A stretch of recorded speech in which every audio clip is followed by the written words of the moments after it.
Majelis, saya tidak bacakan selanjutnya. Ada juga pengangkatan penjabat kepala daerah yang masif. Sebentar Pak Bambang, kalau sekiranya capek, ini majelis tadi mau pertimbangkan karena ini puasa, mungkin bisa ditambah 1, dan nanti kami perlakukan sama dengan untuk pihak yang lain. Baik. Terima kasih majelis. Baik. Memang lelah majelis, tapi apa artinya kelelahan? Karena kami harus menegakkan aturan demokrasi seluruh-seluruhnya. Ya sudah, itu di penambahan itu saja yang direspon, jangan yang lain. Ya, terima kasih. Terima kasih majelis. Nanti akan teman-teman saya akan membacakan. Ini ada poin 4 huruf A, itu penunjukan pejabat kepala daerah yang dilakukan oleh pemerintah itu ternyata tidak memenuhi standar yang ditentukan oleh putusan MK majelis, yaitu putusan MK nomor 55 Undang-Undang tahun 2019 dengan putusan MK nomor 67. Menurut putusan di atas, ada 3 indikator penting ditunjuknya penjabat kepala daerah, baik penjabat gubernur, bupati, dan wali kota. 1, pemerintah harus menerbitkan peraturan pelaksana sebagai tindak lanjut pasal 201 dari Undang-Undang nomor 1 2015 tentang pemilihan gubernur, bupati, dan wali kota atau pilkada. Sehingga tersedia mekanisme dan persyaratan yang terukur dan jelas bahwa pengecian pejabat negara tersebut mengabaikan, menurut kami, prinsip-prinsip demokrasi dan sekaligus memberikan jaminan bagi masyarakat bahwa mekanisme pengisian tersebut penjabat berlangsung terbuka, transparan, dan akuntabel. Dan yang kedua, indikator yang sangat penting sesuai dengan aspirasi daerah. Karena ternyata, nanti akan dijelaskan dalam pengamatan kami, aspirasi daerah tidak sepenuh-penuhnya diakomodasi. Yang ketiga, pemberian kewenangan pejabat kepala daerah dalam masa transisi menuju pilkada serentak secara nasional yang sama dengan kepala daerah definitif. Jadi juga diberikan kewenangan-kewenangan yang sama dengan kepala daerah terhadap para penjabat daerah ini. Jadi alih-alih seharusnya terbit peraturan pemerintah yang justru terbit, Majelis Hakim, justru peraturan Menteri Dalam Negeri nomor 4 tahun 2023 yang digunakan untuk menggantikan peraturan pemerintah. Peraturan menteri bukan termasuk peraturan pelaksana undang-undang berdasarkan pasal 1 angka 5. Yang juga penting untuk dikemukakan adalah pengabaian terhadap perintah putusan MK tersebut telah menyebabkan proses penunjukan pejabat kepala daerah berlangsung tidak demokratis dan sangat struktural, di mana pemerintah pusat menjadi pengendali segala tindak tanduk kepala daerah, dan ini bisa dibuktikan terakhir dalam kasus di Aceh, tiba-tiba gubernur Aceh dicopot karena di Aceh 02 kalah, sehingga mudah bagi kepala daerah menjadi alat politik pemerintah pusat, terutama ketika penyelenggaraan pemilu serentak. Ada peta yang kami kemukakan di halaman 25 majelis, saya melanjutkan di huruf E-nya. Sebagaimana diketahui, jumlah provinsi yang dipimpin oleh pejabat gubernur hingga November 2023 itu sebanyak 20 provinsi dengan 57.000 desa di dalamnya yang memiliki ekivalen populasinya adalah, kalau dikaitkan dengan DPT, 140.657.540 pemilih. Dari total jumlah pemilihnya 204 juta sekian di seluruh Indonesia. Jadi para penjabat yang diberikan jabatan secara melawan hukum melalui peraturan presiden itu sebanyak 68,68%. Berdasarkan data tersebut dapat dilihat bahwa terdapat potensi ratusan juta suara pemilih yang rawan dicurangi secara terstruktur melalui kebijakan maupun tindakan yang diduga dilakukan oleh pejabat kepala daerah. Ini ada peta sebarannya. Majelis, ini ada peta sebarannya. Saya baca yang sebelah kiri saja. Kalau peta sebaran ini dikaitkan dengan keunggulan, itu akan ada angka yang menarik. Di sebelah kanan, nomor 2, Sumatera Selatan unggul 69,47%. Ini kalau kita kaitkan dengan data yang sudah kami kemukakan sebelumnya, itu akan kelihatan sekali. Ini bukan seorang yang memilih karena memang punya kompetensi dan lain-lain, tapi ada masalah. Nomor 8, di Kalimantan Barat, unggulnya 61,05%. Di Kalimantan Timur 69%. Ini luar biasa. Di Sulawesi Barat unggul 65,4%. Di Gorontalo unggul 65,24%. Di Sulawesi Tenggara unggul 71,11%. Di NTT unggul 61%. Yang saya sebut semua itu adalah yang di atas 60%. Kalau 40-50% itu banyak. Ini yang luar biasa banyaknya. Di Papua, Pegunungan Tengah, Papua 64,56%. Majelis Hakim juga ada, kami jelaskan di halaman 26, penjabat kepala daerah menggerakkan struktur di bawahnya. Ya.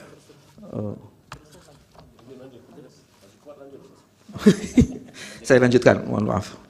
Ya, saya tidak bacakan bagian ini, saya lanjutkan keterlibatan aparat negara untuk memenangkan paslon 02. Majelis, ini ada hal yang menarik yang perlu dikemukakan. Awalnya, Presiden menyalahgunakan fasilitas negara yang menyatakan bahwa dirinya mendapatkan informasi dari komunitas intelijen mengenai surveillance partai politik. Itu tanggal 16 September 2003. Timbul pertanyaan, dalam kapasitas apa Presiden Joko Widodo menggunakan BIN untuk mengetahui data, survei, dan arah partai politik? Apakah sebagai kepala pemerintahan, pelaku politik, atau yang terafiliasi dengan kepentingan calon? Selain menggunakan BIN sebagai upaya untuk memenangkan kontestasi, Presiden Jokowi juga ternyata menggerakkan atau setidaknya membiarkan beberapa anggota menteri kabinet terlibat dalam kampanye paslon 02 serta pejabat negara lainnya. Saya akan sebut beberapa saja karena cukup banyak menteri yang terlibat di situ.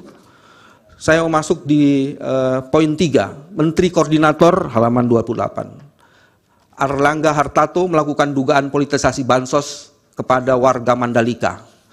Menteri Luhut Binsar Panjaitan memberikan dukungannya kepada Prabowo paslon 02 di berbagai media dan platform media sosial. Menteri Investasi Bahlil Lahadalia yang mendampingi Gibran kampanye di Papua pada hari Jumat 26 Januari, Bahlil mendirikan, selain itu Bahlil juga mendirikan gerakan relawan untuk mendukung paslon 02. Menteri Erick Thohir tidak pernah melakukan cuti maupun mundur dari jabatannya selaku menteri walaupun terbukti melakukan serangkaian kampanye. Menteri Agama Yakut Khalil Qoumas yang menyatakan siap memberikan tambahan suara 4% untuk pasangan calon nomor urut 02 Prabowo Gibran dan memberikan pengarahan terhadap penyuluh agama di seluruh Indonesia. Menteri Pertanian Amran Sulaiman, dia diduga mengerahkan bimbingan teknis ke berbagai daerah untuk menggalang dukungan. Menteri Komunikasi yang juga Ketua Umum Projo Budi Aryastiadi menggalang dukungan 02. Menteri Perindustrian juga melakukan penggalangan. Wakil Menteri Agraria Yuli Antoni pada media sosial pribadinya mempolitisasi program pemerintah dengan membagikan sertifikat PTSL dan wakaf kepada masyarakat dengan memberikan dukungan selamat Prabowo Gibran. Begitupun dengan pejabat-pejabat lainnya. Saya lanjut ke halaman 29, itu ada pengerahan kepala desa majelis. Di situ detail sekali, saya akan baca salah satunya saja. Kepala desa memiliki nilai tawar yang sangat tinggi untuk memengaruhi pilihan masyarakat karena mengelola dana desa dan berbagai program sentral lainnya. Pemerintah ternyata telah menganggarkan dana sebesar 70 triliun pada tahun 2023, APBN 2023. Berdasarkan data Menteri Keuangan, jumlah tersebut meningkat 3,0% dibandingkan dengan Outlook 2022 sebesar 67,9%. Jumlah dana desa dianggarkan tersebut setara dengan 2,28%, artinya target belanjanya sekitar 3,061 triliun. Dana tersebut lalu akan dibagi rata sehingga setiap desa bisa mendapatkan 1 miliar per tahun. Selain mengelola dana desa, pemerintah desa juga mengelola beberapa program dari pemerintah pusat seperti Kartu Sehat, Kartu Keluarga Sehat, Program Keluarga Harapan, dan lain-lainnya. Terus ada juga pelanggaran atas netralitas di atas juga dipertegas dengan beberapa bukti di lapangan. Majelis, ini ada peta yang juga menurut saya menarik. Ini peta ini adalah peta organisasi kepala desa yang tidak netral. Itu di situ ada yang di apa namanya di DPP PPDI Sumatera Selatan itu ini contoh saja ya. Cukup merata semuanya, 10 desa, jumlah pemilihnya sekian. PAB PDSI Jawa Barat, jumlah anggota sekian, jumlah pemilihnya sekian banyak. Begitupun di Jawa Tengah, begitupun di Sumatera, Sulawesi Selatan. Jadi ada begitu banyak. Sementara itu semuanya ini, kepala desa ini nanti berkaitan dengan bantuan sosial dan lain-lainnya. Waktunya masih 30 menit lagi. Ya, setelah bagian saya nanti gantian ya. Ini bagian. Ya, oke. Majelis yang kami muliakan. Intervensi ke Mahkamah Konstitusi.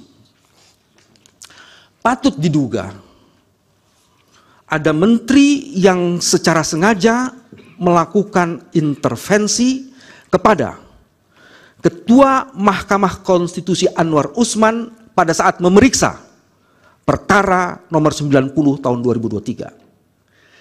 Inilah yang merupakan awal dari adanya pelanggaran terhadap prinsip-prinsip konstitusi yang secara nyata diperlihatkan tidak hanya oleh Presiden, namun juga lembaga penegak hukum lainnya. Presiden kabulnya putusan MK nomor 90 tersebut di atas membuat mahkamah marwahnya tercoreng. Karena pelanggaran etik yang dilakukan oleh Ketua Mahkamah Konstitusi tidak pernah terjadi di seluruh mahkamah konstitusi lainnya di seluruh dunia. Dan itu merupakan pelanggaran yang syarat dengan conflict of interest. Hal ini terkonfirmasi dengan putusan Majelis Kehormatan Mahkamah Konstitusi nomor 2 MK L 11 2023 yang menyatakan Anwar Usman dalam memeriksa dan mengabulkan perkara dimaksud terbukti melanggar etik karena adanya konflik kepentingan.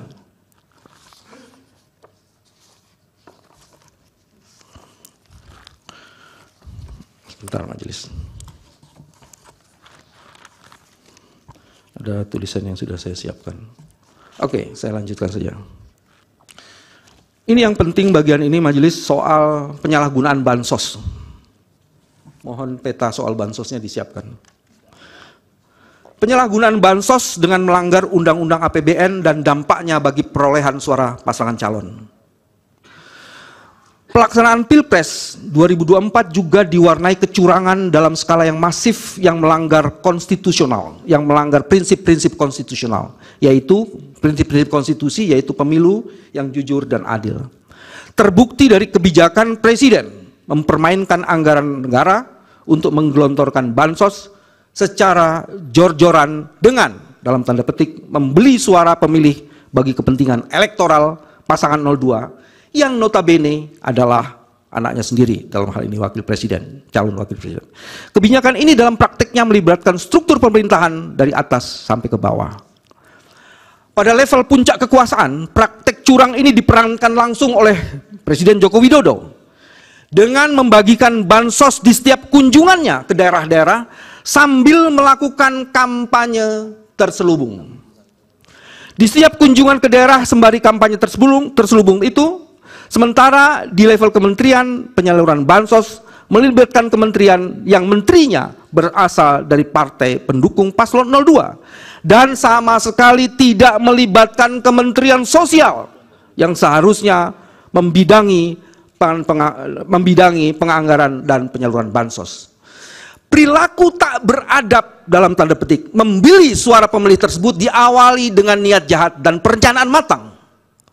Segera setelah terbitnya putusan MK 02, Presiden Joko Widodo menekan Kementerian Keuangan untuk mengalokasikan anggaran sosial dalam jumlah yang fantastis. Ada datanya? Saya ingin menjelaskan di sini majelis. Ini adalah dana bantuan sosial 208-219. Kalau dibandingkan antara pemilu 2019 pada saat itu situasinya sangat tenang, dan dengan pemilu 2024 itu akan ada dana sekitar naiknya luar biasa sekali. Itu naiknya bisa sampai 180 triliun. Kalau kita bandingkan dalam masa pandemi, itu ada angka 498 triliun. 2024 itu tidak ada masa pandemi. Tapi kemungkinan luar biasa sekali. Dan dibandingkan 2023 saja masa normal, itu ada kenaikan hampir 53 triliun. Data ini ingin menunjukkan politisasi bansos oleh Presiden Jokowi itu terkonfirmasi dengan meningkatkan anggaran Perlinsos secara signifikan di masa pemilu. Ada yang menarik di situ. Lanjutkan di ini selanjutnya. Pada Februari 2024 di halaman 3 huruf F, mendekati masa krusial pemungutan suara Pilpres, politisasi bansos itu untuk kepentingan 02 kian menjadi-jadi dan menggila. BLT El Nino dicairkan 3 bulan sekaligus menjelang pemungutan suara. Bahkan untuk kepentingan politisasi bansos, pemerintah mengeluarkan kebijakan automatic adjustment, di mana ditandatangani oleh Menteri Keuangan Sri Mulyani, dana-dana dari pos-pos yang lainnya di hold sebanyak kurang lebih 51,1 triliun. Ini data yang lain lagi majelis, kalau kita bandingkan pemberian bansos 2022, 2023, dan 2024. Januari 2023 di tahun 2022 itu cuma 3,52 triliun. Di tahun 2023 Januari hanya 3,8 triliun. Fantastis dan incredible-nya di tahun 2024 12,45 triliun. Apa yang menjadi dasar itu? Tidak lain itu adalah karena mendekati proses pemilihan calon presiden. Lanjutkan lagi.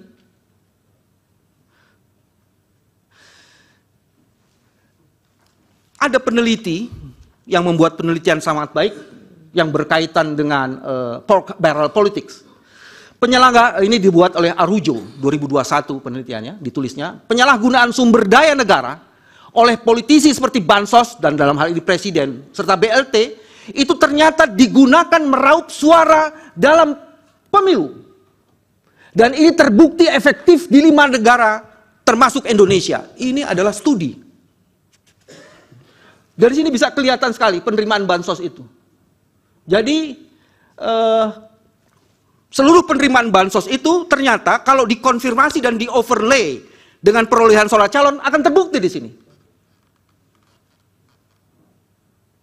Dan ini dibenarkan oleh survei. Jadi ada survei di Indonesia yang membenarkan seperti ini. Penerimaan bansos sebanyak 69% itu ternyata mereka yang memilih Prabowo Gibran. Ini faktanya. Ada ini lain? Ini juga menarik, majelis.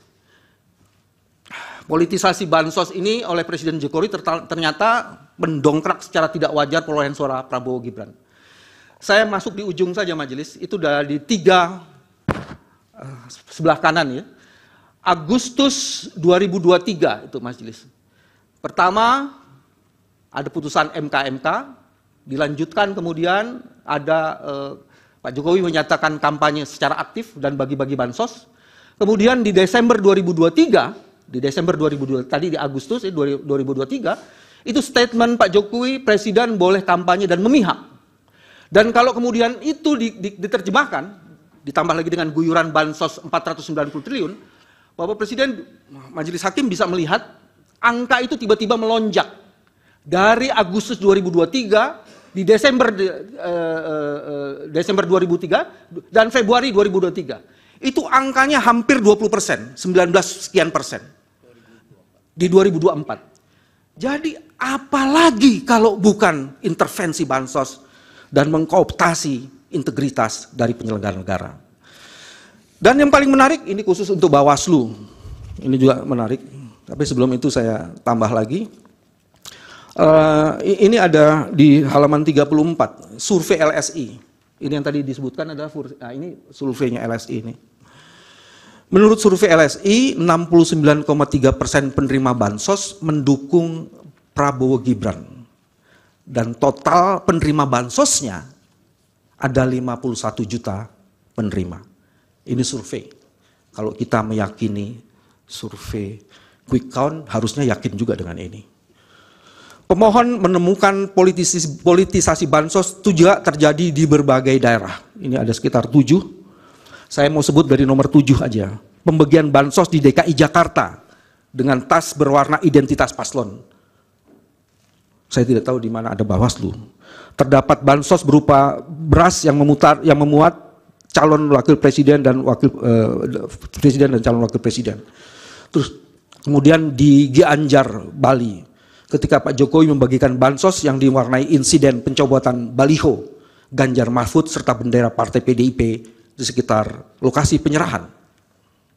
Dan yang paling penting itu di bagian poin 1, Majelis I.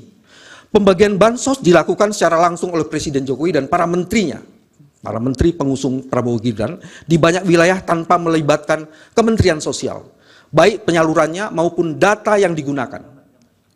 Pemberian bansos seharusnya mengacu pada data Kementerian Koordinator Perekonomian yang diulangi. Penerima bansos mengacu pada data Kementerian Koordinator Perekonomian yang dipimpin oleh Pak Erlangga Hartarto yang mendukung Prabowo. Selain itu, pemberian bantuan pangan juga tidak mengacu data Kementerian Sosial, tetapi data sasaran percepatan penghapusan kemiskinan di wilayah koordinasi yang menterinya atau kementeriannya adalah bagian dari orang-orang yang mendukung kelompok 02. Ada data lain, Majelis, ini juga data yang menurut saya menarik, nanti kami akan berikan.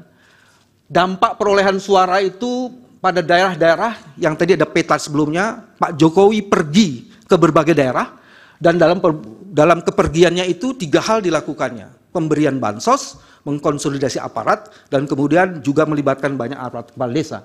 Coba lihat di sini.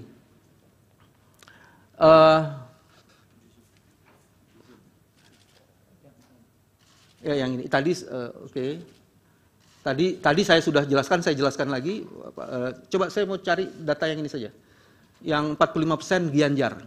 Ini basis dari Pak Prabowo tahun 2014. Itu perolehan suaranya di Gianyar, itu nomor 2 dari Mentawai, itu 22%. Di tahun 2019 hanya 3%. Tapi kemudian di tahun 2024 49%. How come? Jelaskan. Kalau tidak ada kecurangan melalui bansos, tidak akan mungkin terjadi angka seperti ini. Apakah ini ya hasil yang mau dipakai sebagai proses untuk memeriksa perkara seperti ini? Nah, ini yang menarik. Ada lagi data yang lain? Dilanjutkan. Yang ini. Nah, ini adalah hasil survei dari Litbang Kompas yang kami sertakan. Yang di situ memperlihatkan ada politisasi bansos oleh Presiden Jokowi. Sehingga kemudian bansosnya Jokowi.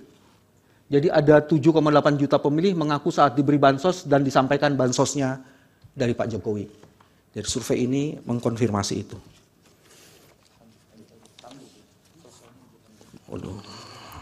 Baik, saya lanjutkan, tinggal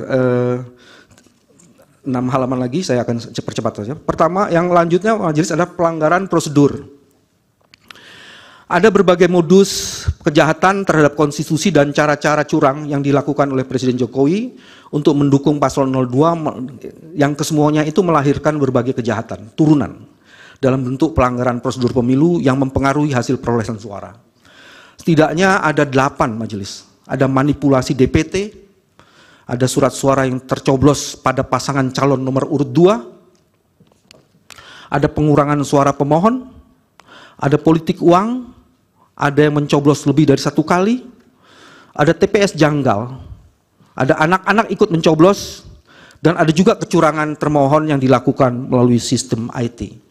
Saya tidak akan membacakan semuanya, cuma saya akan memilih saja beberapa yang menurut saya sangat penting untuk dikemukakan.